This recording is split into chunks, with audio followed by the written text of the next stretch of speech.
Saya Jose Sustanto dengan NIM 2014-715 akan menjelaskan tentang pengenalan komputer. Komputer merupakan salah satu alat elektronik yang beroperasi di dalam instruksi-instruksi yang tersimpan atau dari kontrol instruksi memori. Ada pula cara kerja komputer. Yang pertama adalah penginputan data. Lalu data tersebut diproses dan dikeluarkan berupa informasi melalui output device. Pengertian data.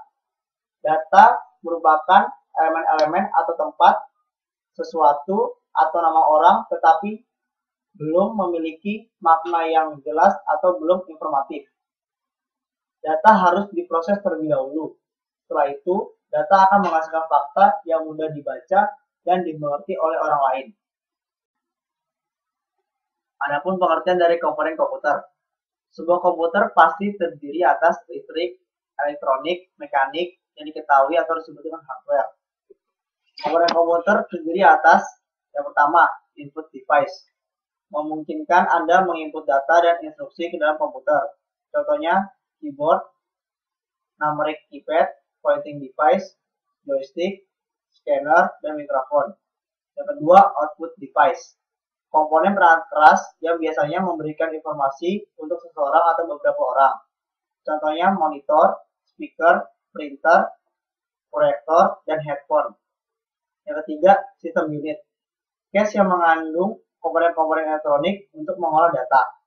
Yang keempat, storage device atau media penyimpanan.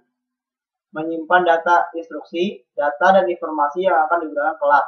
Contohnya flash disk dan disket. Yang kelima, communication device. Memungkinkan komputer untuk mengirim atau menerima data, instruksi, dan informasi dari satu atau lebih komputer atau handphone. Contohnya Wi-Fi dan LAN. Ada pula keuntungan dan kelemahan dalam penggunaan komputer. Yang pertama, keuntungan dalam penggunaan komputer. 1. Speed atau kecepatan. Komputer dapat mengolah data dengan hitungan sepersekian detik dan memberikan informasi dengan cepat. 2. Reliability atau dapat dipercaya. Komputer memberikan informasi sesuai dengan apa yang diinstruksikan. Komputer tidak dapat bohong. Yang ketiga, konsisten. Komputer dalam memberikan informasi selalu tetap dan tidak berubah-ubah. Yang keempat, storage atau menyimpan. Komputer memiliki media penyimpanan dan media penyimpanan yang besar. Yang kelima, komunikasi. Komputer dapat berkomunikasi dengan seseorang atau alat lain dengan jarak jauh. Ada pula kelemahan dalam penggunaan komputer. Yang pertama, resiko kesehatan. Dapat menyebabkan radiasi mata dan dapat membuat kecanduan. Yang kedua, melanggar privasi. Tentang bocornya informasi pribadi seperti kartu kredit dan kesehatan. Yang ketiga, keselamatan publik. Hal-hal yang dapat merugikan diri atau orang lain dengan memberikan info lewat internet. Misalnya, update lewat sosial media. Yang keempat, impact on labor force. Berdampak pada pekerja. Semuanya dicatat melalui komputer, sehingga lebih cepat dalam menerima data. Sehingga ada penyusutan karyawan atau beberapa orang digantikan satu komputer. Yang kelima, impact on environment. Berdampak pada lingkungan. Komponen bekas komputer bila dibuang akan mencemari karena mengandung racun. Maka dari itu, dalam penggunaan komputer, kita juga harus ramah lingkungan, yaitu dengan cara green computing, yaitu menekan konsumsi listrik dan menekan sampah lingkungan ketika menggunakan komputer. Ada pula strategi-strategi yang mendukung green computing. Yang pertama, recycling atau mendaur ulang, yaitu mendaur ulang komponen yang masih dapat digunakan.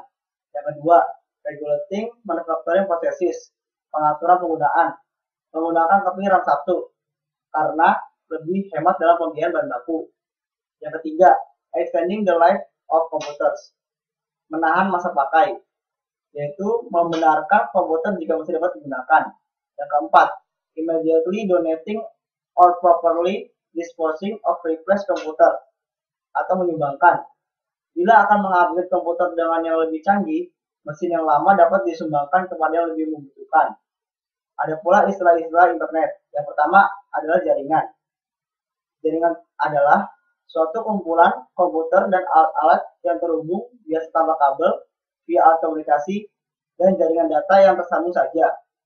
Istilah internet itu sendiri adalah kumpulan jaringan seluas dunia yang menghubungkan jutaan pebisnis, pemerintahan, institusi, inflasi, dan individu. Ada pula alasan orang mengapa menggunakan internet. Yang pertama, komunikasi. Yang kedua, penelitian dan pencarian kita. Yang ketiga, belajar. Yang keempat, dan investasi. Yang kelima, bursa efek. Yang keenam, entertainment. Yang ketujuh, download video. Yang kedelapan, share informasi. Yang kesembilan, komunikasi. Selanjutnya saya akan menjelaskan tentang software komputer. Software juga disebut sebuah program, yaitu memberitahukan kepada komputer tentang tugas apa yang harus dilakukan dan cara menampilkannya. Software dibagi menjadi dua. Yang pertama adalah sistem software, dibagi menjadi dua lagi. Yang A, operating system. Komputer harus menginstal driver untuk menjalankan fungsi komputer. Yang B, utility program. Aplikasi bawaan komputer, misalnya notepad atau image viewer. Yang kedua, application software. Dapat diinstal bila sistem operasi sudah ada, seperti Microsoft Office, Photoshop, game, dan lain-lain. Perlu diketahui, software sendiri dibuat oleh seorang programmer, yaitu seseorang yang mengembangkan software atau menulis instruksi-instruksi yang diperintahkan komputer untuk memproses data informasi. Dan ada pula pengertian dan installing, yaitu proses setting software supaya bisa bekerja dengan komputer, printer, dan perangkat lainnya. Internet paling sering digunakan untuk situs jaringan sosial, biasanya untuk mendorong ketertarikan, ide-ide, cerita, foto-foto, musik-musik, dan video-video dengan orang lain yang sudah terregistrasi. Selanjutnya saya akan menjelaskan tentang kategori komputer. Yang pertama, personal komputer atau PC. Adalah komputer yang bisa menampilkan yang di-input, proses, output, dan menyimpan kegiatan itu sendiri. Yang kedua, mobile komputer. Adalah komputer yang bisa dibawa dari satu tempat ke tempat yang lain, seperti laptop, notebook, dan tablet PC. Ada pula mobile device. Adalah alat yang cukup kecil sehingga bisa dipegang dengan tangan. Yang ketiga, game consoles. Adalah komputer mobile yang didesain untuk seorang atau beberapa pemain. Yang keempat, server. Adalah sebuah server yang mengontrol akses hardware, software, dan akses internet dalam sebuah jaringan. Server biasanya menyediakan media penyimpanan terpusat. Yang kelima, mainframes. Adalah komputer yang sangat besar, mahal, kuat, dan mampu menangani ratusan atau ribuan pengguna secara terus-menerus. Yang keenam, superkomputer. Adalah komputer yang paling cepat dan kuat dan mampu mengolah lebih dari 1 kuadriliun atau 1000 billion atau 1000 triliun. 7. Embedded komputer. Komputer dengan penggunaan yang khusus di mana komputer ini berfungsi sebagai komponen produk yang lebih besar. Ada pula yang termasuk dengan embedded komputer, yaitu 1.